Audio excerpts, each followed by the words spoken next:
What's going on, guys? On today's video I'm going to be reviewing Tomtoc's armored case for the PS5 and Switch Pro controller. There is also one for the Xbox Series controller, but I don't have that one. The company did send me these to review, and I'm going to give my honest opinion on what I think about these cases. If anyone is interested in any of the products that you see in the video, I'm going to have affiliate links in the description below. By the way, guys, I highly recommend looking at the descriptions on my past videos in case there's any information that might have changed after the videos were released. So to start out, we'll have a quick look at the packaging. The description on the front and the back is the same for the Switch Pro controller. The only difference for the Switch Pro controller is that it's color red. At the bottom, you can see it says it's drop tested approved, it's heavy duty protection, and it's lightweight. I think it's really great that it's lightweight because when you put a controller inside, there's barely going to be any extra added weight, and I think that makes it worth carrying or traveling around with. It's going to help keep your controller protected from any drops or scratches, and if you have it lying around, it'll help keep your control dust free.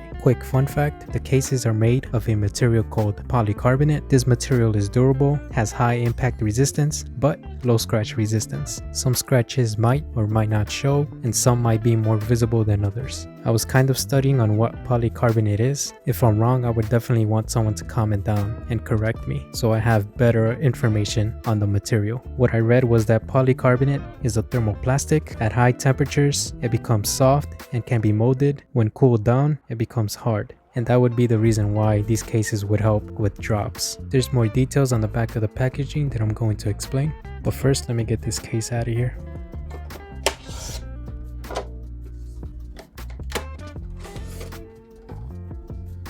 Both of these cases have a buckle for opening and closing. The buckle hooks underneath the case to close and to keep your controller tightly secured. To open it, all I have to do is go on top of the buckle, pull towards the bottom.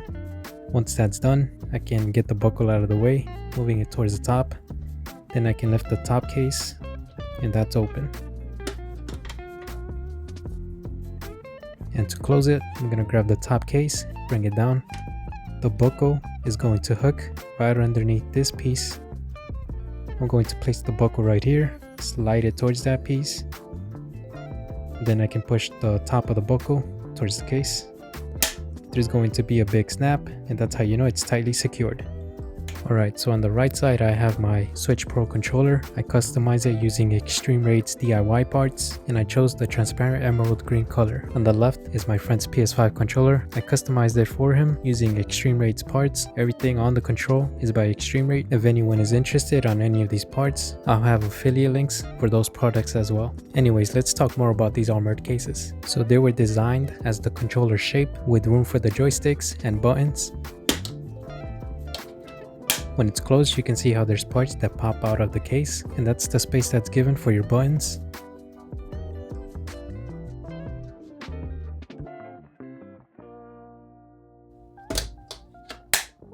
It's also like a foggy transparent, which I'm kind of bummed about. I was hoping it would have a little more transparency since I do like to see my custom controllers, but this is still enough so you can see the design and the colors as well.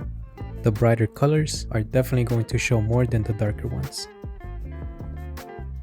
When I shake them with the controls inside, there's no indication of controller movement. If you hear any rattling, that's just because of the buttons. Some controls do have loose buttons. This one is mainly definitely because of the D-pad. It's a split D-pad by Extremerate, and it's loose compared to the original D-pad. And again, it has a nice tight fit for overall protection. There's a hole on the top in case you ever want to charge your controller while it's in the case. I have my USB-C over here. I'm just going to show you guys how it fits. The cable that I'm using is the one that comes with the PS5. Now for the Switch Pro. There is a tiny gap, but that's alright.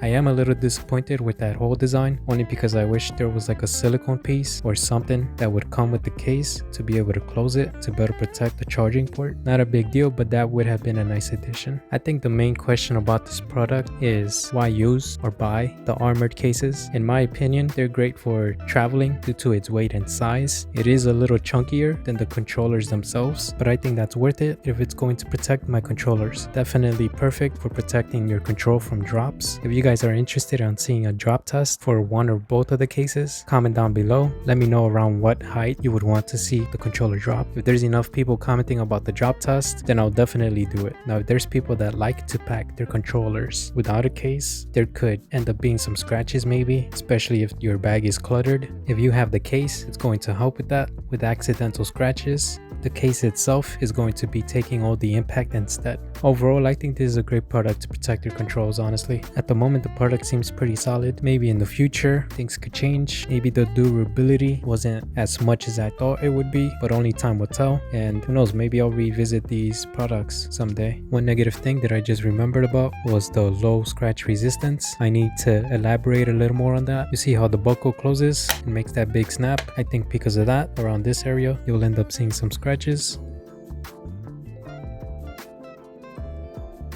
So if there's anyone who's trying to keep the case nice and free from scratches, just know that eventually you could end up seeing a scratch on the case. Either way, the most important part is keeping your control protected. For those people who have been watching my videos, or people who do know about Extremerate's Rise Remap Kit, or maybe any other company's back buttons or paddles, if you have anything like this on your control, the case isn't going to work with the back buttons on it. It was designed specifically to fit the shape of the original PS5 controller. If I place my control down, it even feels that it doesn't sit in place.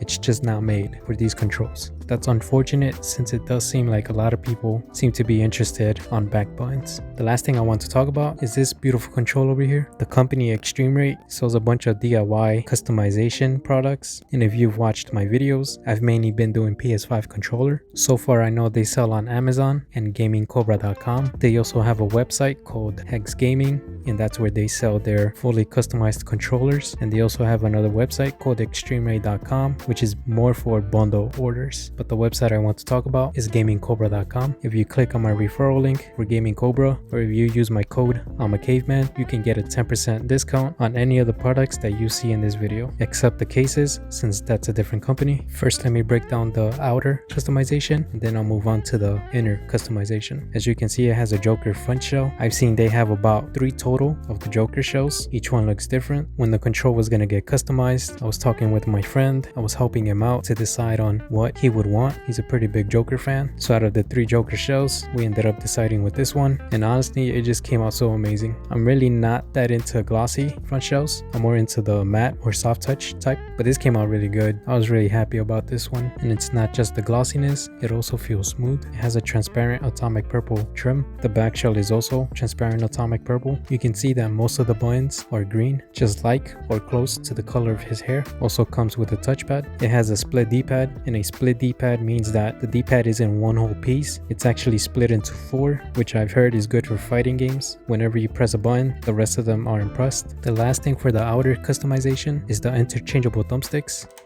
I can take these off and put a different one if I like. These are actually mine. They're included with the Hexgaming controller. They have different lengths. There's also ones with grip and ones that are rounded. This one's the tallest one. I'm just gonna put that one in there. And that's the interchangeable thumbsticks. And you can see the length difference on camera. Let me just change that one back.